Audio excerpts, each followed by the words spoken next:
This is the Accredited to Accredited show, where real investors, not academics, help other investors to achieve financial freedom and grow their wealth. Here's your host, Gena Lofton. Hello, everyone. I have Gene Gaurino on the call, and he is going to share with us today about how to make money by doing good in the assisted living facility business. So, Gene, why don't you introduce yourself and your company to the audience so we can learn more about what it is that you do? Sure. Well, good to be with you, Gena. Thank you for inviting me. And I want to say hello to everybody who's listening here. So, Gene Gaurino from Residential Assisted Living Academy. And simply put, we take single-family homes, convert those into assisted living homes. And it's a great business to be in because the baby boomers are aging, but the baby boomers aren't in assisted living. It's their parents that are. They're 80, 90 years old, and they're being taken care of either in a large facility or a home. And there's an opportunity to help people and make a lot of money. And we call that doing good and doing well. Excellent. Yes. So, Gene, I actually attended your course a few years ago. And can you tell us a little bit about, your course, because it's the only one that I'm aware of that exists, and how it works and where it is and things of that nature? Sure. So to give everybody a little bit of an idea of what it really is, there's a lot of people as they age, they need help. We call those activities of daily living. When somebody needs that kind of help, they can either move into a nursing home, but it's not medical help they need, so they move into some other type of facility. Now, a lot of people assume they're just going to take care of their own mom or dad or their own grandma or grandpa, but they may be busy with their own careers. And Gena, you know that very well. And you can't just do everything. So you have choices at that point in life. And one choice is to bring people into the home to take care of mom and dad. Another choice is to bring mom or dad to a home to be taken care of.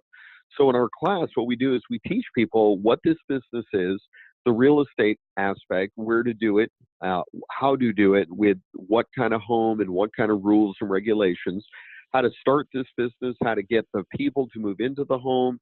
And then we don't do the caregiving ourselves. We hire a manager, they hire the caregivers, but that whole business model of the operations. So in our 3-day training, it's kind of a crash course in doing exactly what I've done. And I taught thousands of people around the country how to do exactly the same so they can do it in their own area. Got it. Thank you so much. So, Gene, is there really a lot of need for these facilities? Can you kind of explain a little bit about that? Is there a insufficient amount of homes, or is the demand increasing? I want to make sure that this is a viable business that has legs on it for a long period of time. You bet. And that's one of the reasons why people are so interested in senior housing and assisted living of any kind, because it's unstoppable. We call it the silver tsunami of seniors. There's 77 million baby boomers, and that's a big category of people that were born between 1946 and 1964. And when we break that down, that means there's an average of 10,000 people every day turning 65 years old. And more importantly, there's 4,000 people a day right now turning 85 years old. Now, not everybody who's 85 moves into assisted living, but about 30% of those people end up in some kind of assisted living facility for a period of time. The stats are actually 70% of us are going to need help with our activities of daily living. 90% of us want to stay at home and take care of ourselves, but simply can't. So a good percentage, tens of thousands of people every month, but hundreds of thousands of people every year get to the point where they need some type of assisted living and housing. And those numbers are actually astounding, and they're compounding as well, Gena. So right now, if you were to take every bed that's available in assisted living, from a big facility, a Brookdale, a Sunrise, an Altria, down to a single family home in California, they call it an RCFE, or a board and care. So all the way from the biggest of the big to the smallest of the small and everything in between, there's about 1.4, 1.5 million beds available right now in the country. But I just gave you the numbers of 4,000 people a day are turning 85. That's 120,000 a month. That's 1.4 million new 85-year-olds every single year. And hundreds of thousands of them are going to move into assisted living. So the need is getting bigger and bigger literally by the day. Wow. Yeah, and you mentioned like Sunrise and Altria and some of those other companies. Are those publicly traded companies? And They are. how do they fit in with Yeah. your model? Can you kind of share a little bit about how that works? Yes, those are actually large publicly traded companies with billions of dollars in assets and so on. And a building like that, most people, when I say assisted living or senior housing, that's what they think. They think of a big facility with 100 beds, 200 beds, maybe a converted hospital or something like that. So the big box, and that's what I call it, big box facilities, is geared towards hundreds of people at a time. It's kind of impersonal, more of a, I won't say factory or a warehouse, but that type of thing, where what we do is home. Not home-like, but an actual home in a single-family residence in the middle of a neighborhood, in a nice neighborhood. And the location is key to your success. But getting the right home in the right area, it's a home. It could be 1,500 square feet. It could be 5,500 square feet. And in that home, there's going to be a group of seniors, and it might be 6 or 8 or 10 or 16, depending on the state that you're in. And in that home, it literally is a home, a group of seniors. So think the Golden Girls, the show from the 80s. Yeah. This mature group of women living together, taking care of each other. But there's a twist. There's 24-hour care, not nurses and doctors and gurneys and so on, but a home where they're being taken care of 24/7 with their activities of daily living. Could be anything from helping them to get dressed, to feed, to medication management. And some people have more need, but nobody moves into assisted living unless they need some help. But millions of people move in every year needing this kind of help. Interesting, interesting. So what would be kind of like the ideal house, so to speak? Is it upstairs, downstairs, one story, 5,000 square Sure. feet, or kind of give us a little bit more color around the dimensions? Sure. So the location of the house is the most important. I'll come back to that. But if I were to pick the perfect house for residential assisted living, it would be one story, because then there's no stairs or change in level interior to deal with. Anybody with mobility issues would have no problem. You certainly can do it with a 2 or 3 story home, but if there are no stairs, just single level, that is your best. Bigger is generally better than smaller. So the bigger the house, the more people we can comfortably house. In most states throughout the country, they have rules, and those rules and regulations, basically, this is kind of scary, Gena, but basically you can have about a 1,500 square foot house and have 10 people living in there. Now, I don't recommend that. That's not what I teach. You know that from being to the class.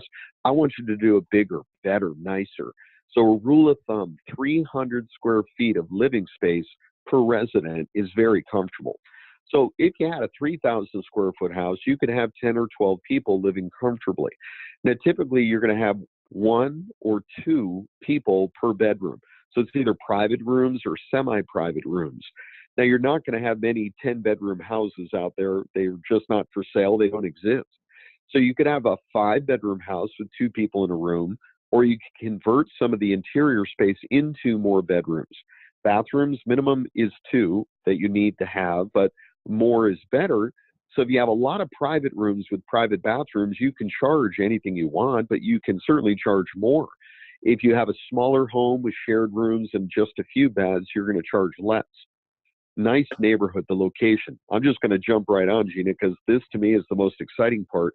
What we're looking for is a nice neighborhood. Think not the top of the top, not Beverly Hills or a beautiful, 10,000 square foot home in the mountains, but a nicer neighborhood, not average, not below average, but upper middle income, a nicer home on average, bigger home than average. Single level is great. More bathrooms is great. But that 300 square foot per person of living space is a great benchmark to use. I see. And why is that really important regarding the neighborhood and not being in the Beverly Hills and not being in, let's just say, the lower, ghettos, for example? Yeah, well, I'm Italian, so I'm using my hands, which is hard for everybody to hear on the radio and the podcast. But when you think about it, if you could think in your mind of a triangle or a pyramid, at the top, it's very small, and at the bottom, it's very large. So on the bottom, everybody can afford $2,000 a month. At the top, very few people can afford $10,000 a month. So the sweet spot is going to be, we do a level 1 on the bottom and a level 5 on top. So level 3 or 4, it's above the middle, but not all the way to the top. That's your sweet spot. It might be from $4,000 to $8,000 per month that somebody is able to pay to take care of mom and dad or grandma or grandpa. So the reason why I'm saying location is so critical, Gene, is it's not the resident that's living in the home that is really my customer, my client. It's the family, the kids. And those kids, quote unquote, are 50 or 60 years old. Mom and dad, 80, 90 years old. So where I want that location of the home to be is right nearby, even in the middle of the neighborhood of those upper middle income households that are 50 to 60 years old. They own the home. They're in that neighborhood. If they were having a house right in that neighborhood that was converted into the assisted living, they could move mom in, and it's very easy for them to go and visit and see mom. I see. Okay, no, that makes a lot of sense. So, about you said about they pay anywhere from what, 8 to 10,000, or can you repeat those numbers if you don't mind? Sure. So the national average right now is $3,750, $3,750 per person for a private room in assisted living.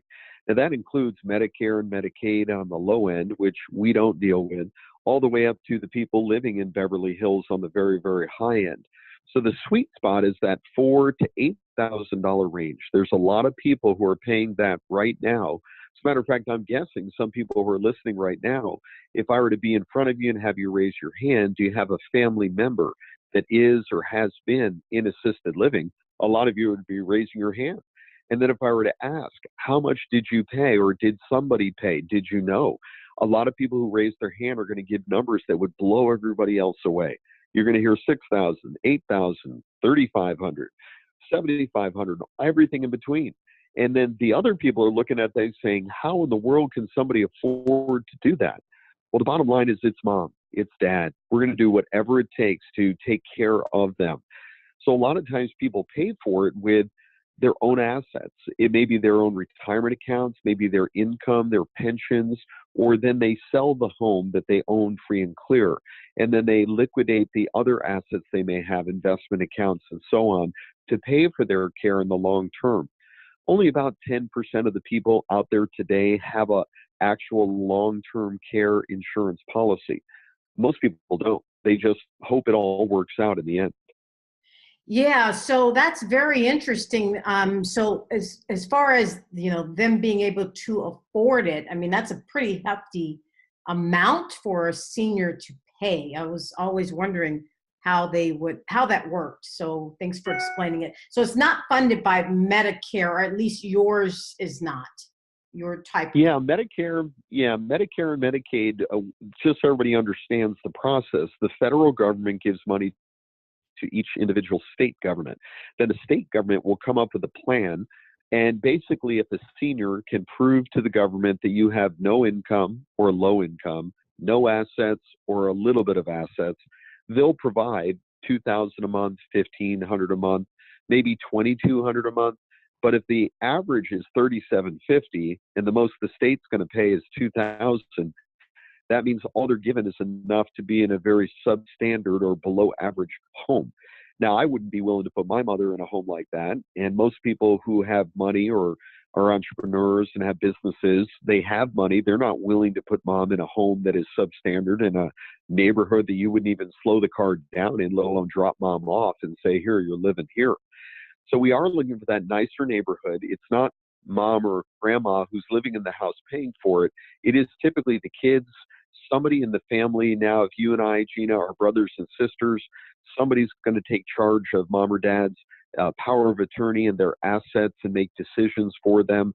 So maybe it's you and you're making those decisions saying based on what they have in income, what assets they have, what care they need, and the location, this is the place where we're going to have mom live. And then you start writing those checks once a month for $5,000. And after a few years of that, that goes pretty quick. The assets can be spent away. And if they're now living in that home for 3, 4, 5 years and all of their money has been spent, they can certainly go to the state and say, okay, now we don't have any more assets. We don't have enough income. And they can get on the state subsidized through Medicare, Medicaid, but then they only qualify for a lesser home.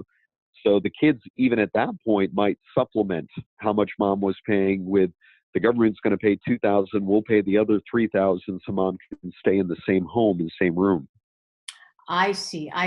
So are you advocate of like the long-term care insurance for people to get for themselves, having your, experience in this arena? My perspective of it is not from advocating for the insurance as much as it is I love collecting on the insurance. So let me just say, if somebody out there has long-term care insurance, that's a really good thing for a couple of reasons. One, you're paying $2,000, $3,000, $4,000 a year right now, and it's painful. It's like, why am I doing this? But 30 years in the future, when it's time for you to move into one of these homes, and the average home at that point might be $300 a day, to know that the insurance policy is going to pay for that, it will be very comforting for you. So when somebody comes to one of our homes and they take a tour of the home and say, we'd like to move in, and then we have the conversation of what they can afford, if they say, well, we have an insurance policy with Genworth or Metropolitan or something like that, that's good news, because more than likely that policy will pay as much as is needed and probably more than what's needed to stay in that room in the home that I'm providing. So we just have to do a little bit of paperwork, get paid at the end of the month instead of the beginning of the month from the insurance company, but it's well worth doing for a lot of different reasons. I'm going to add one more. Those of you who are listening, if you happen to have that long-term care insurance policy, imagine this. You open up your own home. You move into your own residential assisted living home and build the insurance company to pay to have you stay in your own home. You can call that double dipping. I call that the Holy Grail. That's a beautiful thing. Wow. Yeah, no, that's powerful. That's pretty amazing. Interesting. So Gene, what size, let's just say, how long does an average person reside in an assisted living facility? Is it one? That's going to depend. Oh, go ahead. Yeah, I'm going to answer it in a way that may sound a little funny, but I'll explain what I mean. The more they pay, the longer they last. Now, let me explain. When somebody is on a budget and they can't afford to move into assisted living, they're going to stay at home as long as they possibly can. The kids are going to stop over every day, hours and hours every day to take care of mom and dad. It isn't until they really need a ton of care and it's at the end of their life that they finally say, that's it. We can't do it anymore on our own. We're going to move mom or dad into the assisted living facility. So now they can only afford $3,000 a month. They move them in, and 6 months later, they pass away. On the other hand, if somebody has lots of assets, they've been doing great with their investments. They've been smart about getting out of the rat race, and they've owned real estate, and they have businesses, and they've got income. And now they're saying, you know what? My kids are busy doing their thing. I don't want to be a burden on them. I've got plenty of money, but I certainly could use help. I want to move into an assisted living facility, or they're at least able to do it when it's not an emergency. It's more of a choice. So at that point, they have the choice, and they can say, well, my choice is to move into the nicer home for $6,000 a month instead of the lesser home for $3,000 a month. So they move in when they're a little healthier. They have the budget to spend more. So the more they can pay, the longer they last. I see. That's very interesting. So you do have them sometimes where they elect to move in themselves versus the families are getting the power of attorney and then moving the parents. Yeah, when I say elect to move in, nobody's going to move into assisted living unless they want to or need to. So really, by the time somebody moves to assisted living, it's usually an event. Something happens. They fell. They went to the doctors. The doctor said, you didn't break your hip, but you may fall again. And now the doctor is starting to talk with the family, and the family's starting to make decisions. And they say things like, well, I can't quit my job. I can't move across the country. What are we going to do? And then they say, well, let's hire somebody to come in and watch mom. And the average in-home caregiver is $23 per hour. That gets really expensive really fast. So they do that for a little bit. The kids help a little bit. Before you know it, they need more help. So eventually, and I'm not saying mom doesn't want to move in, but it's not like mom and dad are saying, hey, this will be great. No, if they were really moving in on their own volition, they're going to move into independent living where they take care of themselves. It's more like the Golden Girls. Assisted living, what I mean by they are making the choice to move in, they're just more cognizant of what's going on. They're moving in younger. They're able to move into something where they choose to move in, not we have to move in because nobody can take care of them anymore. Hey everyone, I've got great news. If you visit us at a2ainvestor.com, go to the calendar tab and you will find all of the upcoming speaking engagements and where to find me. So this year coming up in July 2018, that is just a few months away, I will be at Freedom Fest for the third consecutive year and on a debate entitled Wall Street versus Main Street, which is better for making money, with Mr. Robert Kiyosaki, Mark Lichtenfeld, and Simon Reeves. So be sure to visit us at a2ainvestor.com, go to the calendar, and find out exactly where I will be to answer any and all of your questions. All right, I look forward to seeing you at one of the upcoming events. So let's just say I'm an investor and I want to buy one of these, let's just houses, and I could get, let's just say 5 bedrooms. So it'll be 10 beds, right? For, 2 per room at $5,000 Right.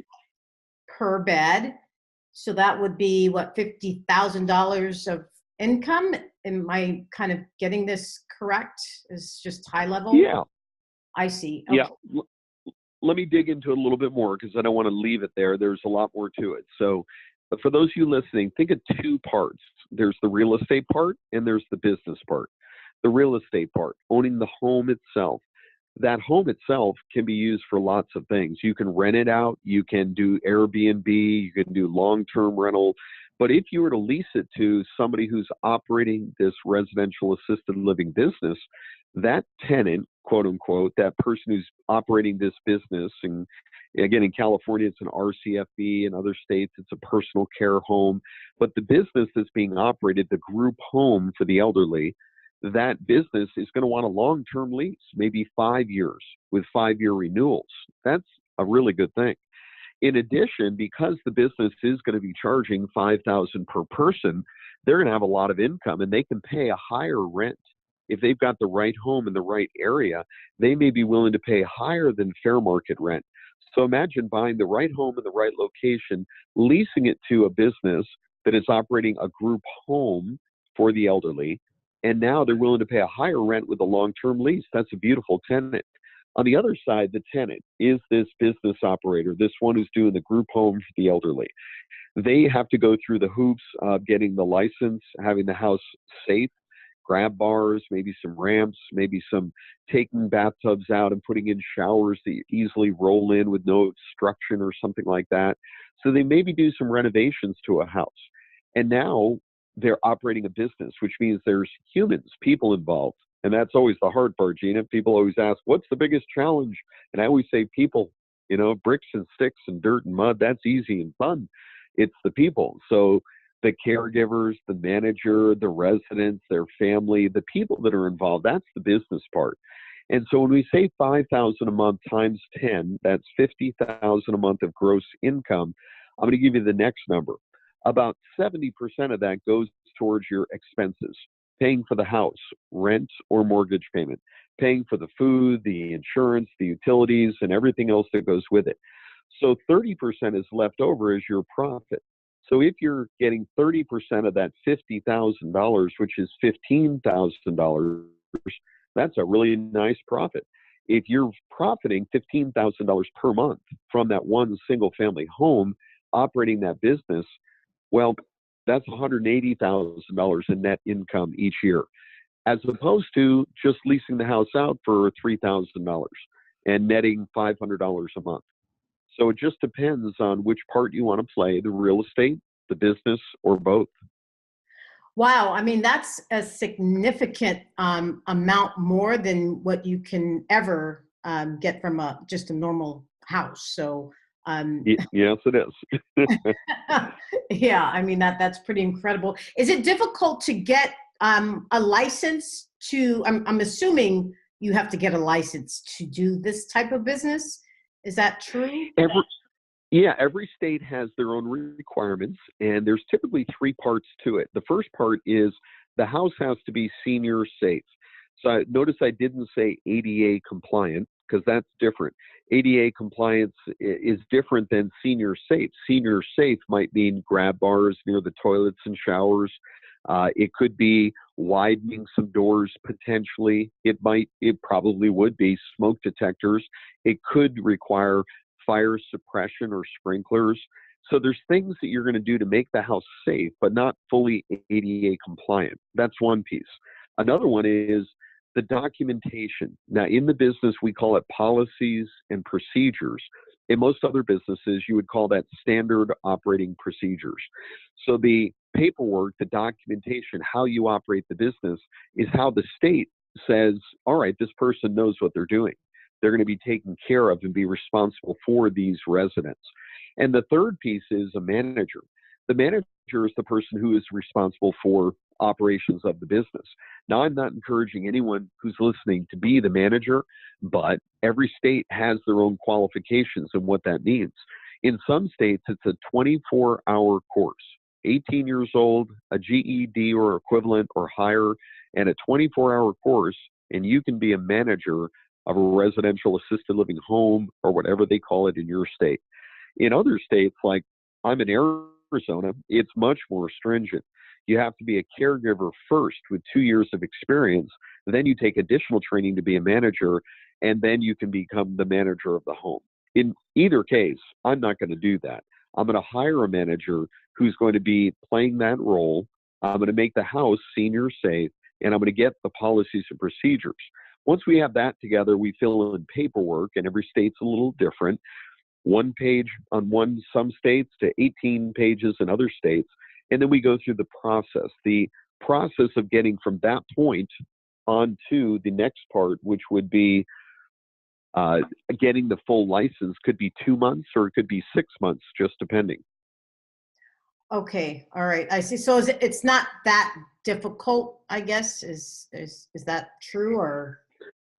Well, I don't want to minimize it. The reality is there are some challenges along the way. There is some paperwork that has to be done. There are inspections that have to happen. But if there weren't barriers to entry, everybody would be doing this. Yeah. And if everybody were doing it, it wouldn't be as much fun and as lucrative. So I'm okay with it. So I'm going to tell you, just being, frank, it is going to take some time. It's going to take some effort. If you know what you're doing, my students know what they're doing. It's easier than if you don't know what you're doing, where everything is the first time and it's a new discovery for them and they don't know what they don't know. So you can minimize the time and the effort, or you can just try to figure it out on your own. And it's a lot more complicated that way. Interesting. So what is the like the top markets for these facilities around the country? Are there certain markets that are better than others? Yeah, it's interesting because most people think Florida and Texas and Arizona because it's warmer. And the reality is when people retire at whatever age that may be, they don't all just move to an island or to where it's warm. Many people just stay where they're at, whether it be Minnesota or North Dakota. They're going to stay where they're at. Doesn't really matter what the temperature is. They're going to stay where their family's at. So you literally can do this anywhere. Now, if you are in Florida or Arizona, there's a lot of these homes already. There's a lot of seniors there too. So it's kind of a good and bad because there are rules. People know what these homes are like, and it's more normal, if you will, than in other states, but you have more competition. Other states that I've been to, you're the only one. Literally, we had somebody open the very first home in the state of Rhode Island, and they did that very first home in the entire state of Rhode Island. They're the only ones. So that's great. No competition, but nobody knows what this is. They're like a home used for residential assisted living. never heard of that before. So they have a different challenge. So I think somewhere in between is a good one. And I think, Texas, for instance, is just a great state for business, period. More business friendly. You got major cities, you've got booming suburbs, you've got people who have been there for generations upon generations, and other new people moving in. So, but you can do it in any state. Interesting. So could one buy one of these assisted living facilities that's kind of already done and licensed? And how does that kind of compare to doing one from scratch? Great question. And there are some available. And when I say some, it depends. If you're in Florida, because there's 3,000 of these homes in the state of Florida, invariably some are going to be for sale. The question is, why are they selling? What is it that they're selling? So the big mistakes, and I'm going to go right to that. I always like to say, here's the mistakes to avoid. The big mistakes that people make that don't know what they're doing. They haven't been to my training. They don't know what to look for, is they're buying the wrong home, or it's in the wrong location. When I say wrong location, maybe it's the demographics. Maybe it's a home that is an hour away and nobody lives around it. The caregivers can't even get there, let alone residents wanting to move there. Maybe it's the wrong home. It's too small. The person who started it did it because their kids moved out. They said, I'm just going to have a few seniors move into my home. I'm going to live in the home, and I'm going to be the manager and the caregiver and the cook and the baker and the candlestick maker. And they're selling it thinking somebody else wants to do that. Well, no, I'm a business owner. I'm not looking to live in my job, right? I want to own the business. So it has to be big enough. It has to have scale to it. So the right location, the right home with an experienced team that is there intact and history where they've been making money for a number of years, that's worth hundreds of thousands of dollars. So if you can find the right opportunity, you can pay legitimately hundreds of thousands of dollars for just the business part, in addition to the real estate, and do terrific. Knowing what to look for and what not to look for is critically important. Interesting. Excellent. No, thank you so much for that. So do people kind of just buy these and build like a portfolio of assistant? Let's just say if you wanted to scale, is that possible, or is it yes much yes more? It is. Okay. I always say to people that, number one, you're going to get involved in this one way or the other. It's either own the real estate and lease it, or operate the business, or both, or you're going to end up living in somebody's home and writing a check to somebody else, one way or the other. So having said that, you can do just one. And I'm going to encourage everybody who's listening, if nothing else, do just one. Save yourself all of that heartache and all of that stress and all of that future problem and burden you're going to pass on to the kids. So if you own just one, you're perfectly fine. You can make great money now, make an extra 5, 10, 15,000 a month in pure profit, and then pass it on to your kids. But you can move into the home when you need the help, so you're not passing on a burden. That's one of the keys. The next one is we teach what's called a 3-pack. So 3 homes within a half an hour of each other, one management team. One management team can oversee and run those 3 homes, and it's an amazing cash flow situation. And then we have students that are thinking much bigger. Their goal is to create hundreds of these homes, package them together, and sell them off to the hedge funds for hundreds of millions of dollars. So all of those are possible. You just decide how you want to participate. Excellent. And talk to me a little bit about the financing of these. Obviously the house is normally like a Fannie or Freddie residential mortgage, but this would be a little different, I think. Is that true? Well, it's kind of both true. And the reality is that it's a residential property in a regular neighborhood. So it's just a non-owner occupied Fannie or Freddie, just a bank loan straight ahead. As soon as it's now changed a little bit, whereas you've got grab bars, you've put in extra bedrooms and bathrooms, and you moved in 10 seniors, and there's licenses on the wall, the next time an appraiser comes to the house, they're going to say, well, yeah, it is residential, but you're doing something different with it, so we're not comfortable. So that residential lender is going to probably say, you don't fit in our box anymore. On the other hand, you got commercial lenders who are saying, well, you are making great money. It is a business, but It's in a neighborhood, it's in a residential setting, so you don't fit in our box. So what you need to do is you need to either finance it with the regular traditional, if you will, non-owner occupied Fannie or Freddie as when you're getting the building up and running. Once you go to refinance out to long-term financing or refinance out for any reason later on, you're probably going to go do an SBA loan, so Small Business Administration. That's not a government loan, but it's a government guarantee on the bank loan. So banks love to do that, big and small, because they're getting their money back guaranteed. They love that part. And if the business is up and running and cash flowing, SBA will certainly finance that. We've got plenty of students that have done that. In addition to that, I love working with private lenders. So people, and whether it be hard money, short-term, high interest rate, or people that just have money that they're getting zero in the bank or 1% in the CD, or hoping that Bitcoin goes up and not down, or their stock goes up and not down, that would be more than willing to lend money at 4% or 6% or 8% for 2 years or 5 years. They're not going to do a 30-year long-term loan because they don't know what the world's going to be in 30 years or where they're going to be. But that intermediate loan of 2 to 5 years is perfect for that middle level private lender. In addition to that, we've actually had banks approach us about creating custom programs for this. And we've taken a number of years. We've been training thousands of people, and it's great that we've gotten to the point where they're approaching us to create these custom loan programs for exactly what we do, from an acquisition to the renovation to going into the long-term financing in one clean sweep.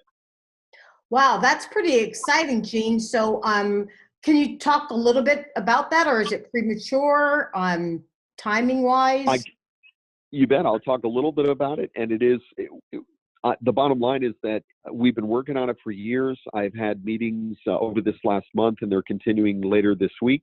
So we're right at the precipice right now, and it's so exciting because it's a game changer. So a bank has approached us where they're saying, we love this space, we want to get in, we're willing to do these parts, which is the financing on the acquisition, financing on the renovation, even financing the interest during the course of time, where it could take 6 months before you're up and running, and then rolling it into the longer term financing with a 30-year amortization and a 5-year balloon. It's a little bit higher interest rate, but not bad at all, frankly. In addition to that, they also have people that are willing to put up the money, the cash down payment or the cash infusion, if somebody's willing to share a part of that deal. Kind of a joint venture basis. So the people that are literally coming to our very next training will be the very first ones to be hearing about this. Our next training's coming up in May, then we've got one in June. And when they come to the trainings, they're going to be the very first one getting the firsthand information on that exact loan program. Very exciting times. Yeah, no, that's powerful. Is that in across the U.S. or is it just in Arizona? It's about 20 states right now, but let's face it, that's pretty much most of the country. When we talk about the states that they're in, California, Arizona, Colorado, and so on, they're in all the big states that we play in. They're not in some of the lesser populated states that we don't do a lot of trainings in anyway. Well, I really want to say congratulations. No, thank you. That is an absolute game changer. I mean, there was already a great opportunity, in my opinion, before the financing came, but that even makes it sweeter, in my opinion. Yes, thank you. It's great stuff. Yeah, wonderful. So, Gene, how can someone find out more about your company, your training program? You said there's one in May and June and a few other months. If you can kind of give us that Sure. information as to where to find out more. You got it. So grab a pen, and if you're driving, just know you got to listen back to this later and write it all down. But I'm going to give you a free gift and a phone number and a website. So here it comes. Number one, our website is RALacademy.com. So that stands for Residential Assisted Living. But if you put RALacademy.com, that'll get you right to our main website. Lots of great information there. There's a tab telling you about the different events and trainings, our online training, our live training, and there's some videos and webinars for you there. In addition to that, you can just call us and ask questions, which is at 480-704-3600. 480-704-3065. That's 480-704-3065. And then I've got a gift, and it's a gift which is, Gena, I've been traveling a lot. This last year, I went to 50 cities in 5 countries, spreading the word on assisted living. This year, I've already been to 12 cities, and I'm heading out tomorrow. I literally got back late last night, and I'm heading out tomorrow. I travel all over the country training people, and occasionally I do a full day training. That full day training is 5 or 6 hours, and I took the essence, the meat of that 5 or 6 hour training, brought it down to 2 hours, and then I separated it into 7 different short lessons. And those are available to you for free right now. And it's very simply RAL101.com, RAL101.com. And if you go there, sign up for that, you'll have that 7-part training, about 2 hours. You'll learn a ton. It'll answer a lot of questions for you, and it will show you your next step to get started. Wow. Thank you so much, Gene, for that. And let me just repeat that, RAL101.com. Correct. Excellent. Yep, you got it. Yeah, no, thank you for offering that to the audience. And there you have it. So with that, Gene, I'm at the end of my timeline here. I want to make sure to get you off to your next meeting so you am not late on account of me. And I want to thank you for sharing everything about this business. I am always interested to learn about something that is in high demand. And I will love to have you back on the show to tell us more when your time permits. Thank you so much for letting me share it, Gena. And anytime I'm here available to you. And everybody who's listening, I just want to encourage you to decide what you want to do. What's your goal, your most important, and what's your why? And when you find that, go after it, because it's just so important to do what you're passionate about.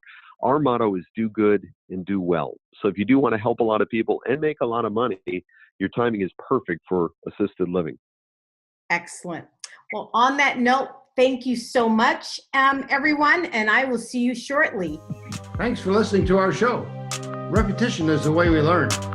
If you enjoyed our show, leave us a comment below. Knowledge is to be shared, not hoarded.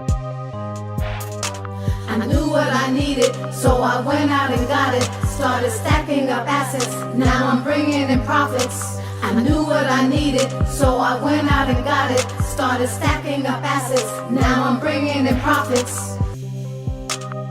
Visit www.a2ainvestor.com, where you can get other tools and knowledge.